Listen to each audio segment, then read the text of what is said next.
오늘도 어김없이 북한의 대남 위협은 계속됐습니다. 김정은 제1위원장이 청와대와 서울 시내 주요 기관을 파괴하는 훈련을 진행했습니다. 그러면서 어울리지 않게 통일을 언급했는데 그 속내를 짚어보겠습니다. 고려대 북한학과 송봉선 교수, 국민대 박휘락 정치대학원장 두 분 자리했습니다. 어서 오세요. 안녕하세요.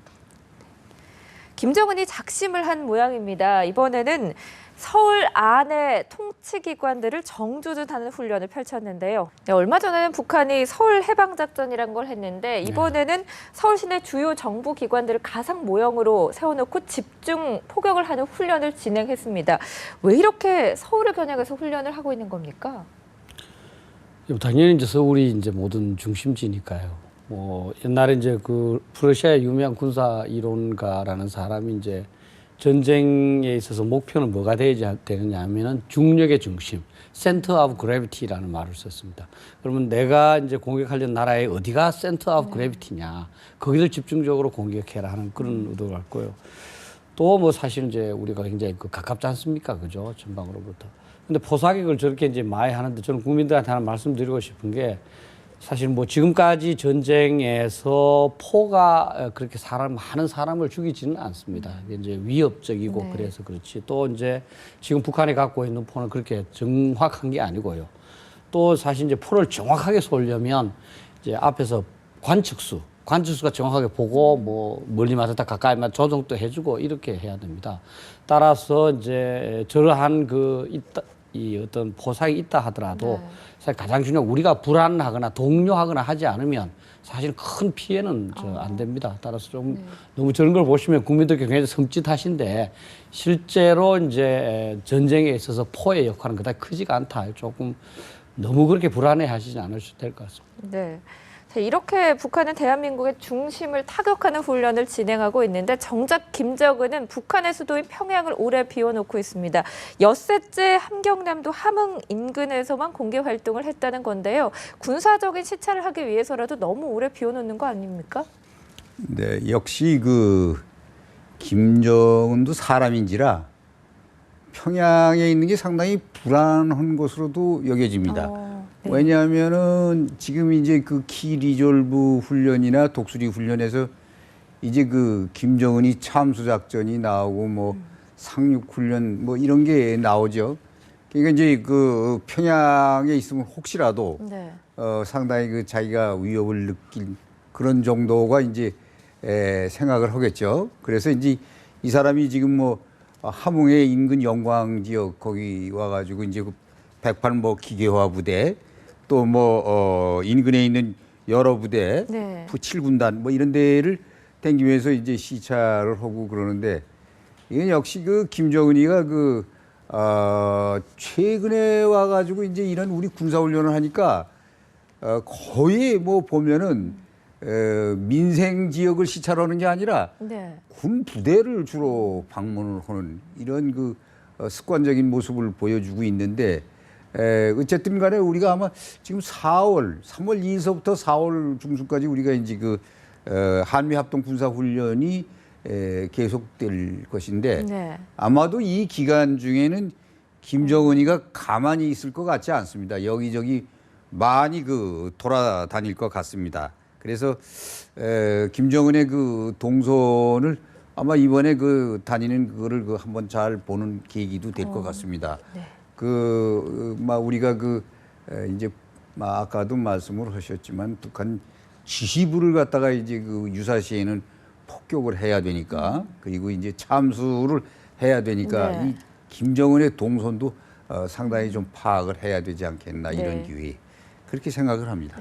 한미 연합훈련 시기이기 때문에 김정은이 의도적으로 평양을 비워놨을 가능성이 높다고 보시는군요. 자, 그런데 북한은 이번 서울 주요 기관 타격 훈련의 목적을 설명하면서 유독 강조하는 것이 있었습니다. 함께 확인해 보시죠. 사상 최대 규모로 조직된 장거리 포병 대집중 화력 타격 연습은 무엄하게도 우리 혁명의 최고 손해부와 당중앙위원회 집무실을 노리고 정밀 타격 훈련을 공개적으로 감행한 박근혜 역적 패당의 본거지인 서울시를 불바다로 만들기 위한 네, 박 교수님, 사상 최대 규모라는 걸 강조했는데요. 이걸 강조하는 이유가 뭘까요? 실제로 아마 이렇게 집중적인 포사격을 과시하는 건 아마 사상 북한의 입장에서 네. 보면 뭐 최대 규모일 것 같습니다. 그래서 아마 지금 이제 우리가 뭐 키 리졸브 훈련을 하고 지금 독수리 훈련도 하고 있고 또 한미 동맹이 점점 강화되니까 그런 불안감을 이제 불식시키기 위해서 이런 걸 하는 것 같고요. 저는 아까도 말씀드렸지만 이제 포사격은 이제 국민들께서 정밀 타격 뭐 이런 굉장히 두려워하시는데 실제 네. 관측수가 없이는 정확하기가 참 어렵다. 그걸 좀 이해하시고 또 한 가지 이제 북한이 지금 뭐 이것뿐만 아니라 계속 그 위협을 하고 있습니다. 뭐 핵무기도 만들었다, 뭐 서형화했다, 뭐 그런데 그거를 통해서 저희들이 정보를 하나하나 캐치를 해야 됩니다. 이제 북한이 위협을 하고 저런 능력을 과시한다는 것은 이제 우리한테 두려움을 주기 위한 것인데 우리는 이제 두려움을 이제 안 가지면 되는 거고요. 그 대신에 그 북한이 과시한 능력을 통해서 북한이 과연 어느 정도로 지금 진정한 능력이 와 있는가 이걸 하나하나 체크하는 그 기회로 삼아야 된다는 거. 지금 많이 공개하고 있지 않습니까? 그죠? 핵무기 같은 경우 예를 들면 이제 북한이 우리가 이제 뭐 대위권 재도립을 위한 그런 시험을 했다 이렇게 말하지 않습니까? 그 얘기는 아직까지 대기권 재도립에는 성공하지 못했구나 하는 것을 또 이제 알 수 있는 것이고 또 이제 뭐 북한이 예를 들어서 소형의 핵무기를 공개했다 그러면 그게 진짜냐 아니냐. 네. 진짜라면 어떻게 했을까. 그래서 우리가 이 기회를 통해서 뭐 심적으로 독려하지 않으면서 정보를 캐치하는 수단으로 이 북한의 위협을 잘 활용해야 된다 이렇게 저는 생각합니다. 네.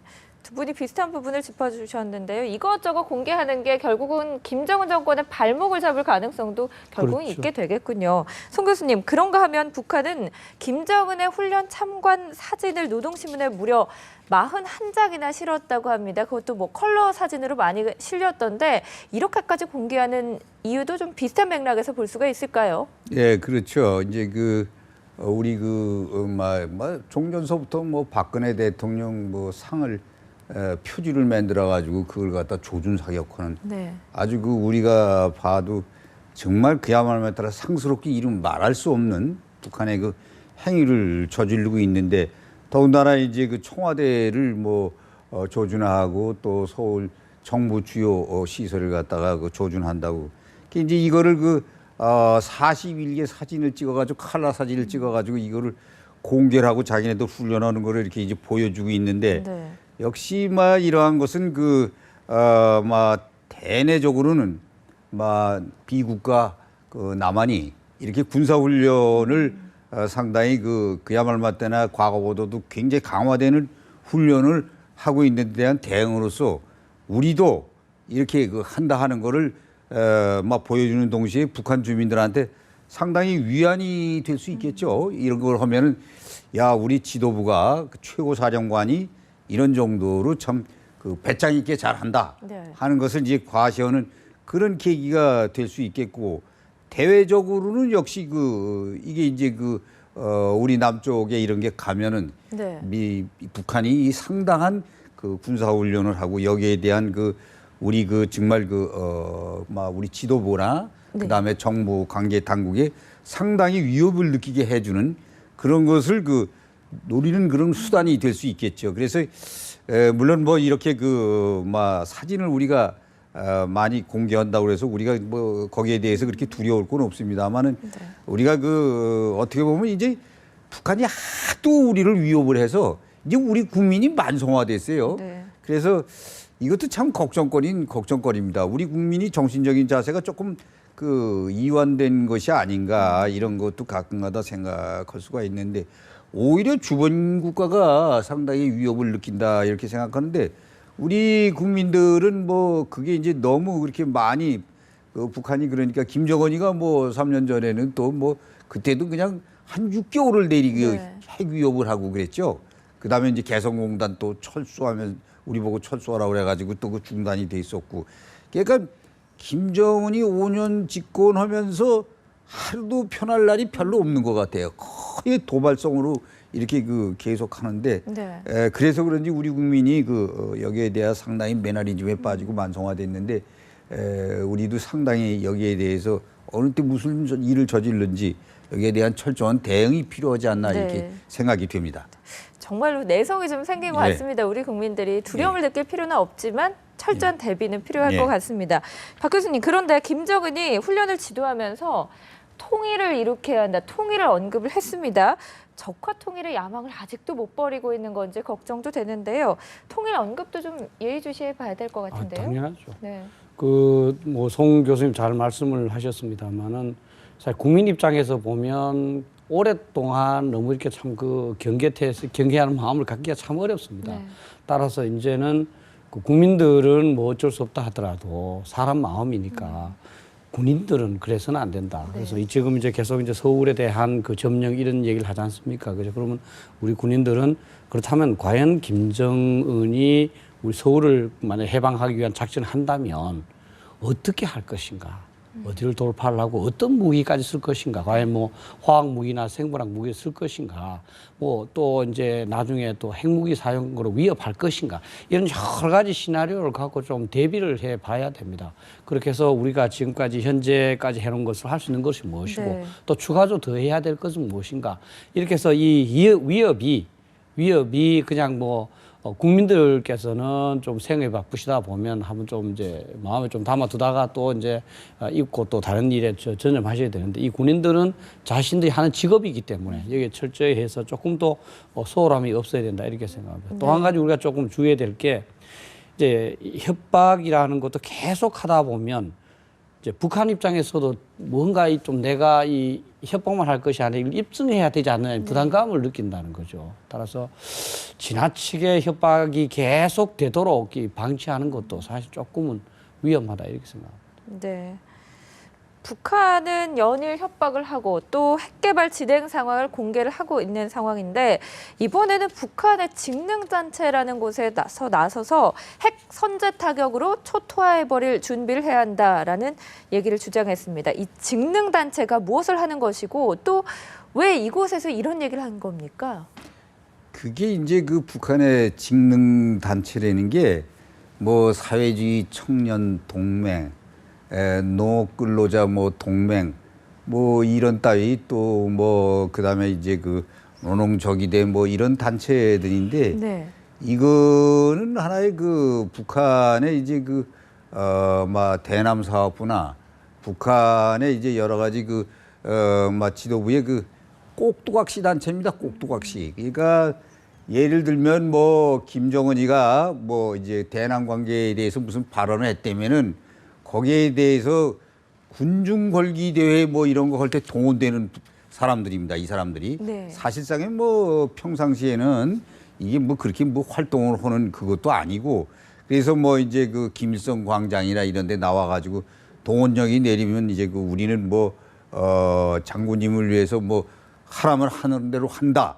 뭐 남조선은 뭐 해방한다. 뭐 이래가면서 이 떠드는 이 활동을 하는 바로 이 단체가 이게 직능 단체인데 큰 의미는 없습니다. 그래서 늘 뭐 이슈가 있을 때마다 나와서 이렇게 하는데 또 뭐 광장이 좀 시원치 않으면은 뭐 그 평양에 여러 가지 뭐 극장들이 많지 않습니까? 네. 이팔문화극장이니 뭐 극장이 이런 또 이런 그 극장 같은 데서 또 집회를 가지면서 또 권리를 하고 이렇게 합니다. 그래서 이 단체는 하나의 그 뭐 북한 정권의 하나의 하수 단체에 불과한 꼭두가시에 불과한 그런 단체입니다. 네. 예. 이제는 직능단체까지 여기저기서 위협을 해대는 거군요. 예. 이렇게 북한의 핵 위협이 계속되고 있는 가운데 25일은 제1회 서해 수호의 날이었습니다. 박근혜 대통령이 이곳을 찾아서 북한을 향한 메시지를 던졌는데요. 네, 박근혜 대통령이 북한이 핵을 포기하지 않으면 자멸의 길로 갈 것이다라는 언급을 또 했습니다. 우리가 북한이 도발을 한다면 철저하게 응징한다는 얘기도 했는데요. 이런 메시지가 북한에 좀 잘 전달이 돼야 될 텐데 그렇게 될까요? 그래서 이 부분이 이제 저희들 국민 또 우리 군이 제일 고민해야 되는 부분입니다. 일단 대통령께서는 이제 북한한테 핵을 포기하지 않으면 자멸을 한다 말을 했습니다. 그러면 우리 군, 특히 군은 그러면 자멸하도록 만드는 우리 변화를 보여줘야 됩니다. 우리 군이 예를 들어서 자멸하기 위한 새로운 특수 포탄을 뭐 상당히 이제 확보를 한다든지 또 새로운 뭐 어떤 전략을 개발한다든지 또 진짜 어떤 특수 목적의 부대를 뭐 이렇게 창설한다든지 또 이제 예를 들면 또 국제적으로 봤을 때도 우리가 지금 현재 한미 동맹이 있는데 이 북한을 자멸로 가기 위해서 한미 동맹을 더욱더 이러이러한 방식으로 강화한다든지 또 뭐 요즘 또 이렇게 뭐 무기 연기됐습니다만 전시작전 통제권 환수라든지 이런 걸 일체 하여튼 논의를 하지 않겠다. 뭐 또 이제 일본하고도 우리가 이제 뭐 협력을 강화하고 뭐 이래서 진짜 북한한테 자기들이 협박을 하면 우리는 점점 대비 태세를 더 강하게 한다 이런 메시지를 사실은 보내야 북한이 이제 그거를 심각하게 받아들이지 지금처럼 뭐 혹독한 대가를 주겠다 이제 자멸의 길로 가겠다 하는 요 말에 끝나서는 사실은 이제 북한이 심각하게 받아들이지 않을 수가 있습니다. 그래서 그게 사실은 이제 참 말과 이 행동을 일치시키는 그 어려움이고 여기는 당연히 상당히 이제 뭐 국민들의 어떤 뭐 희생 쉽게 말하면 좀 뭐 국방비도 좀 더 필요할 수도 있고 또 국민들께서 옛날처럼 또 민방위나 이런 것도 좀 더 해야 될 수도 있고 또 뭐 예비군 날짜를 좀 증대시켜야 될 수도 있고 뭐 그런 여러 가지가 같이 해서 이제 정부, 군대, 국민이 일체가 돼야 되지 않나 이렇게 생각합니다. 네. 국민들의 안보 의식도 챙겨야겠지만 그럼요. 정말 군사적으로 잘 대비가 돼 있는지 그렇죠. 대응이 돼 있는지 이것도 좀 고민해볼 그럼요. 필요가 있겠군요. 송 교수님, 상황이 이럴진데 김정은의 행보를 보면 민생 쪽으로 기울지는 않은 것 같습니다. 앞서서 한미 연합훈련이 끝날 때까지는 좀 군사적 부분에 집중할 것이다라는 말씀도 해주셨는데 지난 18일까지 김정은 공개 행보 중에 64%가 군사 부분이었다고 하거든요. 당대회도 있고 좀 민생도 챙겨야 되지 않겠습니까? 예, 참 우리가 봐도 참 답답한 지도자인데요. 그러니까 그 지금 김정은이 집권해가지고 민생을 챙겼다고 보는 것은 제가 생각하기에는 그 장마당 활성화한 거고 그 다음에 대외적으로 이제 근로자 파견한 거, 그래서 좀 달러가 들어오는 거 그건데 북한이 이제 경제를 갖다가 이제 들여다보면은 제일 그 중요한 게 궁정 경제고 그 다음에 이제 군수 경제고 그 다음에 세 번째가 민간 경제인데 그 우리가 보면은 우리 그 남쪽에서야 제일 중요한 게 역시 민간 경제 아니겠습니까?